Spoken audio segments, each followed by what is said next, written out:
So, can you all hear me okay? I'm not sure if my microphone is loud enough. I made it. Thank you so much for having me.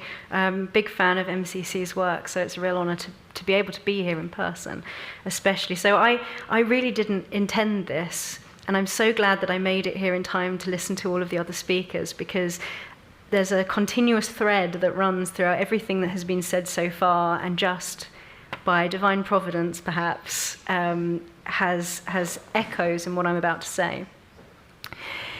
So a few months ago, I don't know how many of you will have seen this, there was a portrait unveiled of King Charles by a guy called Jonathan Yao. And this portrait was fairly controversial. Some people loved it, some people really hated it and thought that it looked like it had been smeared with blood. And I wish I had a photograph of it to show you, but I don't. But at the time, there was a former Conservative mayoral candidate called Shaun Bailey who did an interview where he said, and this is a quote, he said, "Your reaction shows that it is a successful picture. Art is meant to generate conversation, it's meant to generate opinions, and that's certainly got a rise out of you." Now, I don't think that this was a particularly thinking remark, but it does betray a widespread assumption about the definition of art, the idea that art is meant to generate conversation and opinions. And I think that this would be complete gobbledygook to say Michelangelo. So what I want to do, going back to the point about the zeitgeist, is to shed some light on some ideas that I think are quite foundational. And like I say, the threads have already been running throughout everything that has been said so far. And what I want to say is actually quite complex, so I'm going to try to do my best in the allotted time that I have, which means I'm going to cut some corners, because I think I can assume a good deal of knowledge already on your part. So forgive me if some of this is not summarized quite as adeptly as it could be. So on the one hand, you have Christian metaphysics, which have already been alluded to, this idea of an ordered universe, and art participates in beauty and truth and provides a glimpse of the transcendent within a fallen world.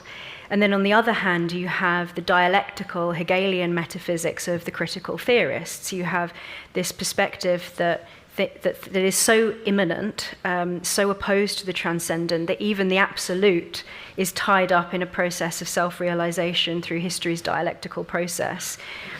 And this is probably, I think, why it lends itself to being so complicit in the kind of Pelagian heresy. And you said Hegelian heresy, coin a new term. Pelagian heresy that is this impatient desire to try to create heaven here on earth that has been so suited to utopian revolutionaries. So what you have here is two very different understandings of metaphysics, which map onto two very different understandings of the relationship between art and beauty. In Christian metaphysics, beauty has an objective basis in the divine order.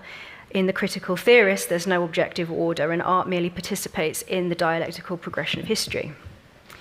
By their fruits you shall know them. So on the one hand, you have the Sistine Chapel and the birth of Venus, and on the other, you have Duchamp's urinal and Piero Manzoni's literal crap in a can. You have a choice between Corinthian columns and vaulted cathedrals, or you have the morbidly obese model Tess Holliday's "fuck your beauty standards." That's a quote, I'm not swearing, intentionally off my own back.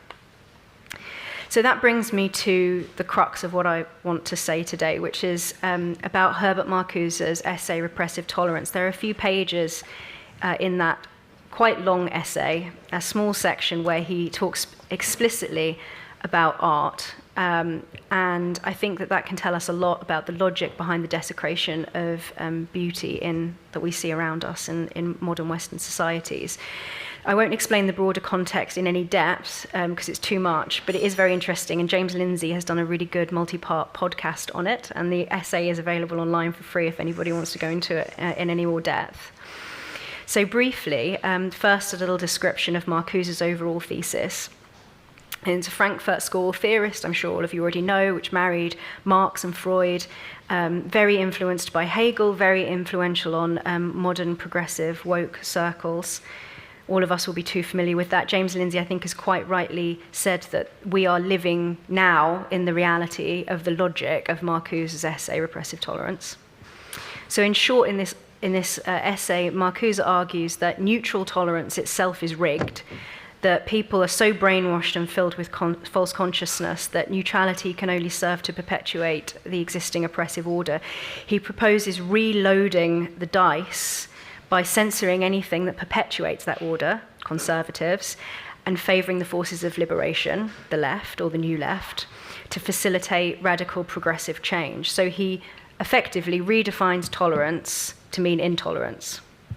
So where does this fit in with beauty and art? Well, he tells us, and this is a quote, he says, censorship of art and literature is regressive under all circumstances. Great, I think we can all agree with that, seems pretty fair. But then he goes on, he says, the authentic oeuvre, I can't pronounce French words because I'm English, is not and cannot be a prop of oppression, and pseudo-art, which can be such a prop, is not art. Art stands against history, withstands history, which has been the history of oppression. So art stands against history and oppression. Anything else is pseudo-art. So it's not art, so it can be censored, if you follow the logic. And in fact, what was once art can become pseudo-art through the historical dialectic as it progresses. So what was once liberationary, or liberatory even, and subversive and transgressive may become oppressive. So you can see then how the critical dialectic devours itself and how it devours art. And hence you can have a situation, as we had not too long ago, with just one example among many of a decolonized exhibition in London on Hogarth's paintings. And Hogarth painted satirical scenes of drunken, debauched 18th century England. And this exhibition pointed out the sexual violence, anti-Semitism, racism, and even that in Hogarth's self-portrait, he's seated on a wooden chair that they describe as being, quote, made from timbers shipped from the colonies via routes which also shipped enslaved people. And actually only in the last week we've seen, it was put up on Twitter by one of the descendants of Virginia Woolf, that her statue in London has been given a QR code that tells you all of the sinful ideas that she had, even though at the time she was herself a progressive. And so that is just an illustration of how the dialectic just keeps on swallowing itself. So in this context, art has nothing to do with beauty. In that kind of metaphysical framework. It is at the service of the dialectic, or more pointedly, it is at the service of the progressive cause, or else it is not art. If it doesn't stand against oppression, it is not art. So you can see how slippery this logic is, and once you are familiar with the logic of Marcuse's essay, you can't stop seeing it everywhere. Any art exhibition that you go into, you'll see it everywhere.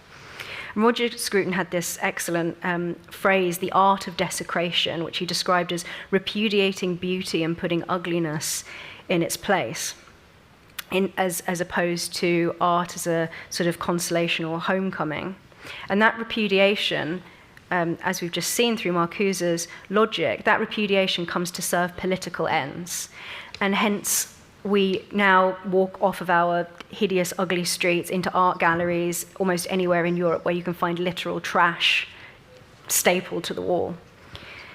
And it explains how in the UK a mob can vandalise a statue of Edward Colston or slash a painting of Arthur Balfour or spray paint Senate House in Cambridge and then claim that the vandalism itself is art and put Colston's statue on display as a new piece of art.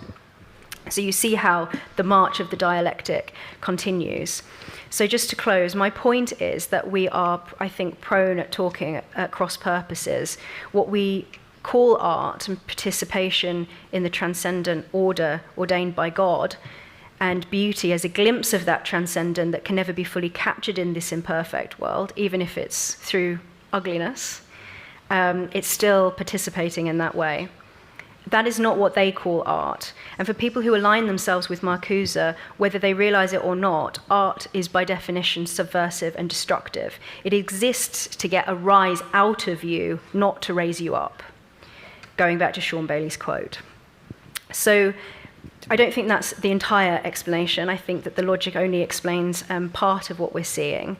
But I think in order to move forward, to go back to what you were saying about needing a vocabulary for the sublime, I think we need to be explicit, more explicit about the foundational differences that I've described, the difference between the Hegelian metaphysics underlying one approach to art and the traditional understanding of art and order. We need to argue for the order from which Western civilization emerged in order to salvage real beauty and to repudiate the Hegelian foundations of ugliness. Thank you.